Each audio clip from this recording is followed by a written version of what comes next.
Hello all and welcome to the Winged Review. Now, a little while ago my flatmate and I watched the first Maze Runner film, well it's quite a few years now actually, and we really enjoyed the film. The second film had either recently been released or was about to be released, but we thought seeing as there was going to be a third one, we would not watch the second one, wait for the third one to come out and then do the first film again and watch the other two. There was an accident on set during the filming of the third film, so the release of it was delayed, so I thought, you know what, I'll read the books. There's 5 books in the series.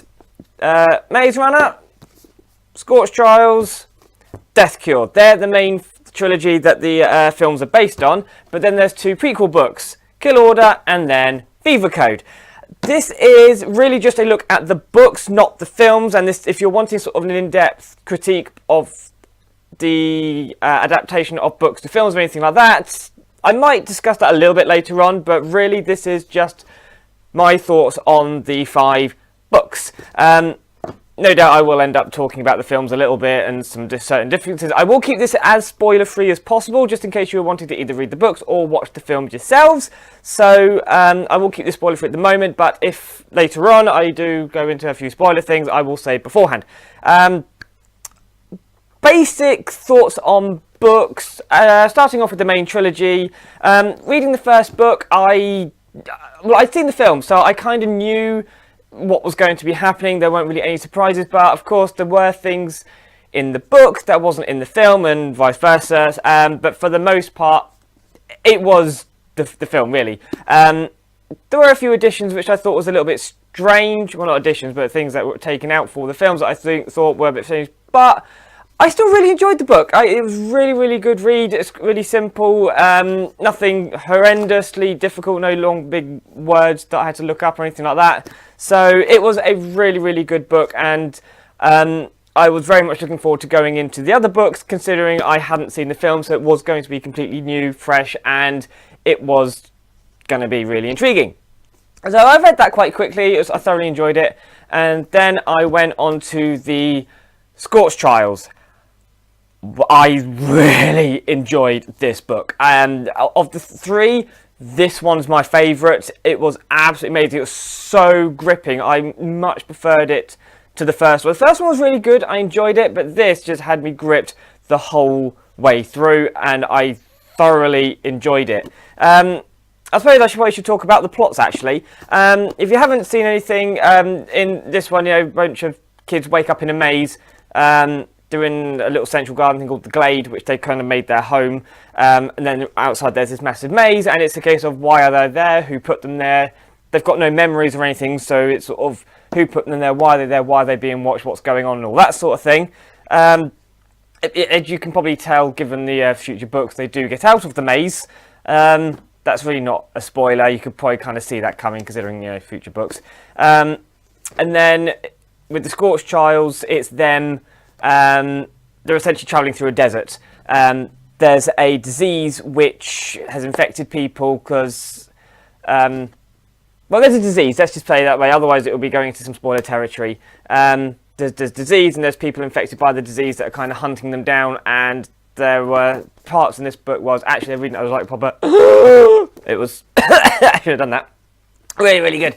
So I thoroughly enjoyed that one. And then Death Cure is kind of, you know, they started to realise what's going on, who's done it, why, blah blah blah, and it's a case of who do we trust. Death Cure I wasn't really that keen on. It was okay. It had some moments of absolute brilliance, but it was just a bit drawn out. I wouldn't say I got bored with it or anything, but I certainly wasn't as gripped with it as I was, certainly not this one or even the first book. I did enjoy it, I got through it, it was good to bring it all to an end, and there were some bits in it which were absolutely horrific, and there were some bits taken out of the film I was really disappointed got changed. But then again, there was also a lot of stuff in the film that got taken out. It was a case of, thank God they changed that. So as a book, I wasn't that fussed about this one. It was alright, I enjoyed it, but it certainly wasn't as good as the other 2. I'd say this is the weakest of the 3. Someone I know has also read the books. He preferred, the first one was his favourite, then the second one, and we both agreed this was the weakest. Film-wise, I thought the third one was the best, then 2, then 1, and my friend thought the exact same. So they really did well with the film for this version of this book. But still a very good book, and if you have watched the films, if you've not watched the films, I would still highly recommend giving the 3 books a go. If you haven't watched the films, then definitely give them a go, and if you've seen the films, give them a go as well. There's a lot of stuff in them taken out that kind of adds a little bit of things to them. Kind of it sort of explains a couple of bits, but for the most part though, the films are actually really, really good adaptations. They cut a lot of the fat out, they removed some things that weren't needed. They did take out a few things that I was really hoping would be in there, but for the most part, brilliant adaptations. Then we came on to the prequel books. I'd seen the 3 films before I started these, and I did not like this one at all. I got bored.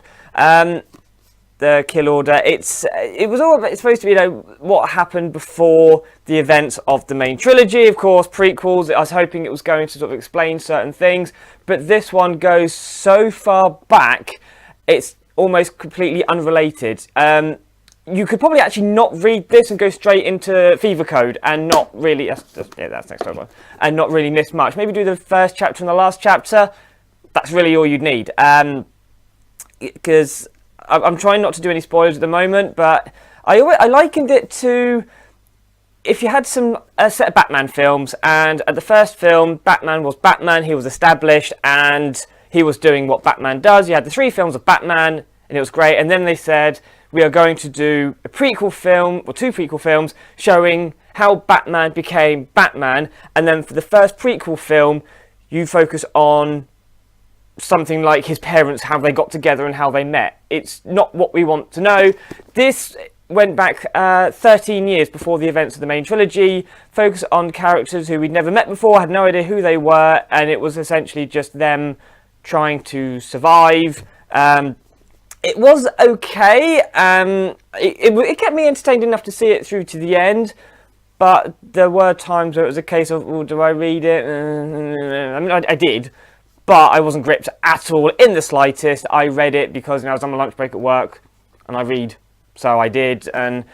But it was dull. I really didn't enjoy this book much at all. There was a link between this one and there's a big revelation, which I'm not going to spoil.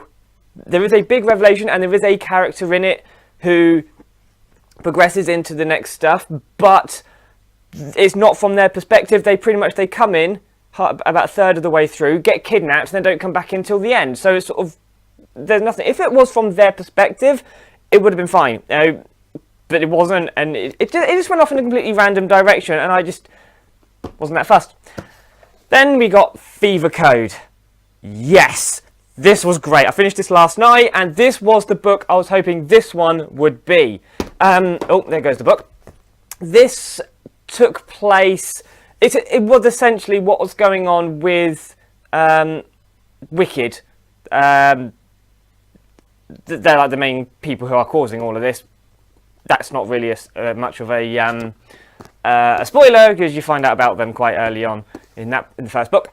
So this is what was going on with Wicked in the years leading up to the main trilogy, really, and a lot of the characters who we know and love are introduced in their early days, and this is Batman becoming Batman. This is the everything. I really, really enjoyed this book. I don't know if it would be, if I say I preferred it to the Scortch trials, but of the 5 books, this would probably be my number 2, really. I really, really enjoyed it. It was proper gripping with what was going on. Some of the stuff was horrific with what they had to do. And knowing what we know because of the trilogy, it still was sort of a case of who do you trust and all that sort of thing. And the big revelation that was in this one is summed up in 2 pages in this one. We find out about the revelation in this one. Our heroes find out about it in this one. So it's kind of, you don't even need to read that book for the big revelation. It's in here anyway. So, and even the stuff about the character link, it's written in here briefly. And I can't even say, if it was a case of what's mentioned in here is really expanded upon in here, it kind of is, but it's not from their perspective or anything. So when she mentioned stuff that they did in this one, they're not there for it, so you don't even get the full explanation type thing. So, yeah. But everything else you need to know is in here, so really you could just bypass... What's it called? Kill Order! Yeah, just bypass it, go straight for this one. Really, really good, thoroughly enjoyed it. I hope if they're going to make any prequel films, I really, really hope... I think they are making another prequel film, actually. Well, they have said that they are doing another film. I don't know if it's going to be a prequel one, or a new one, or what it is, but this would make a really, really good film, so I hope they do this one. In terms of an adaptation, yes, the films were really, really good for the main trilogy. The main trilogy is worth reading, and as is this one. Don't bother about this one, I'm kind of repeating myself now. But as far as the series of books goes, I very much enjoyed them. I would definitely read 4 of them again at some point or other. I'd also definitely watch the films again. So if you haven't seen the films or read the books, give them both a go. Really, really good series. I'm actually next going to be reading Studio Ghibli. They did a film, Tales of Earthsea. I've actually got the full book set now, so I'm going to start on those soon. So I quite like the Tales of Earthsea film. It was really good. So I'll be seeing how those go. So that's it really for the Maze Runner series. So hope you enjoyed, and see you next time.